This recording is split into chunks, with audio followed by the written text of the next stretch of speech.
ప్రభుత్వం ఏర్పాటు చేసినయే తప్పితే జగన్మోహన్ రెడ్డి గారి ప్రభుత్వం ఏర్పాటు చేసిన ఒక్క కొత్త డిస్టిలరీలు కూడా మా ప్రభుత్వంలో ఒక్క కొత్త డిస్టిలరీని కూడా ఇవ్వలేదు.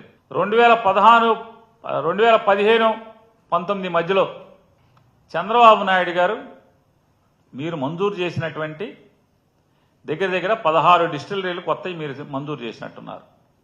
అంతకుముందు రాష్ట్రం విడేపటికి ఒక 3-4 డిస్టిలరీలు ఉన్నట్టున్నాయి. ఈ డిస్టిలరీలో ఎక్కడన్నా ఒక్కటైనా మీరు చేసినటువంటి విషపు ప్రచారమే నిజమైతే ఒక్క డిస్టిలరీనన్నా మీరు బ్యాన్ చేశారా? ఏ ఒక్క మందు కంపెనీనైనా, బ్రాందీ కంపెనీనైనా, విస్కీ కంపెనీనైనా, ఒక్క సప్లయర్నైనా మీరు బ్యాన్ చేశారా? మరి ఎందుకు బ్యాన్ చేయలేదు? అదే డిస్టిలరీలు, అదే మందు మద్యం సప్లయర్లు ఎందుకు కొనసాగుతున్నారు అంటే అందులో తప్పు లేదనేది కదా దాని అర్థం.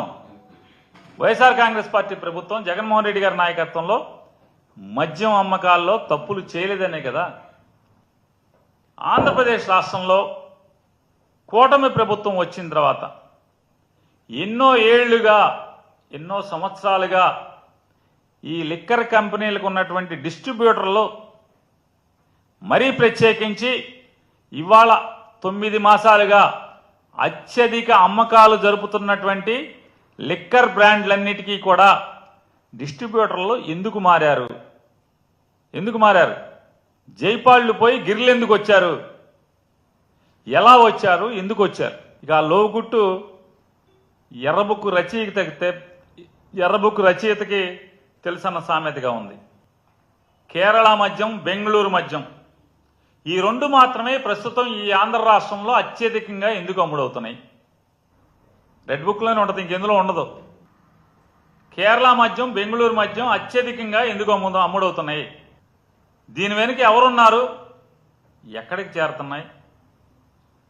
ఇదంతా రెడ్ బుక్లోనే ఏదో ఒక పేజీలో ఉన్నాయి. ఈ కషాయ కూటమి ప్రభుత్వం వచ్చి 10 నెలలైన ఈ స్థితిలో ఎండలు మండుతున్నాయి. రాష్ట్రంలో బిందెడు తాగునీటికి అల్లాడుతున్నటువంటి వేలాది గ్రామాలున్నాయి.